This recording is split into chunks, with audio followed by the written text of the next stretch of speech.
All right, now early on in this game, in like the first 2 3 minutes in the first quarter, this is the second quarter, but in about the first 2 to 3 minutes in the first quarter, I was noticing I was being tagged with a lot of turnovers. I had a lot of turnovers and fouls being pinned on me. You know what I'm saying? That didn't really make much sense.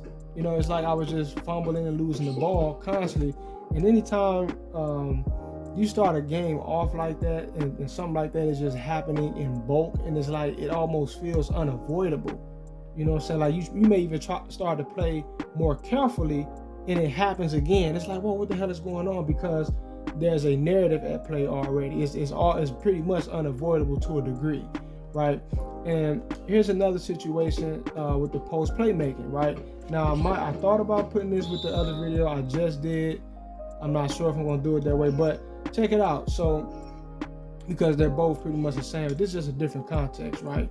So now, as I put it, when you're going into the post with a dominant post player, they have to double team you because they have not really figured out what to do about dominant post playing.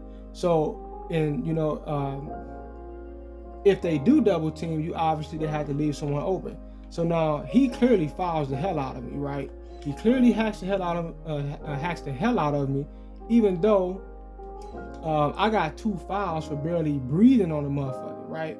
But this dude, he's putting limbs all through my torso, man, and he just gets away with it because there's a script that play. Now, also look at this. When I go into the post up, you can see the moment where the animation is being imposed on me to take off running towards the out of bounds line. You can see the slight moment now. I didn't go that way. The game just decided, boom, run. So you can kind of see where he starts to kind of tick, or he abruptly and just suddenly breaks animation where I'm backing out because I'm looking for who to pass the ball to, because I couldn't really see back here too well, right? So I'm backing out to try to see who to pass the ball to, and dash, right? I'm forced to just take off running towards the out of bounds because what? This is another example of when you're going into the post.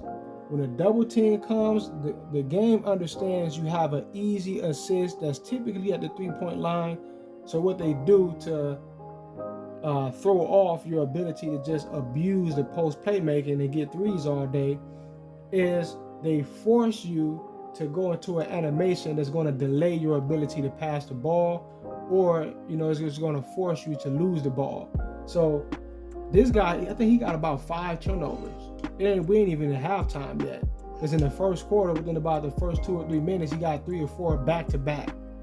Just losing the ball for no reason, right? For no reason. I didn't even record any of it either, but yeah, just another example. Now, and if you notice, right, at first, even though there was a double team there, everybody still on my team still seemed to be relatively guarded. Like nobody was really open, right? It wasn't really until the other players started to figure out who they had to go to, and my man started to get open, that that they started to break me off into this animation. Because what?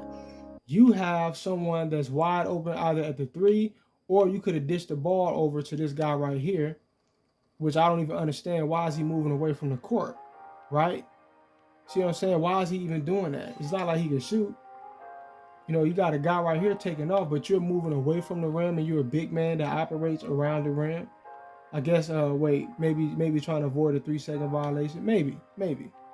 But either way, you got a guy right here that's wide open, right?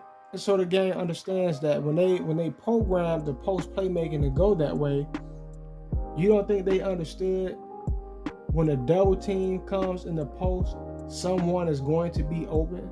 If a double team comes either way, somebody is relatively, not really guarded, right? So their way of compensating or to thwart your ability to do something about that is preventing you from being able to pass the ball to that man. It's just a simple logic. There's somebody open. We're being a double team. We know he could pass the ball easily. Lock him into an animation, because when they animation lock you like that, you can't pass the ball, right?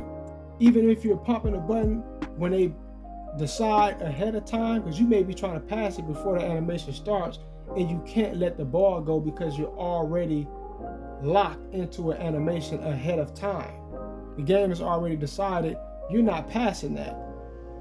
You're not going to be allowed to let the ball go, because you're not just going to abuse the post playmaking like that. It's just plain and simple. So a lot of times you go into spin moves, or you fall in between two defenders, or you stumble and lose the ball, whatever the case may be. They got to, in some instances, your man will be wide open at the line, and when you try to pass it to him, because you got a double team on you, they'll force your man to run off the line and to run closer into some other defense.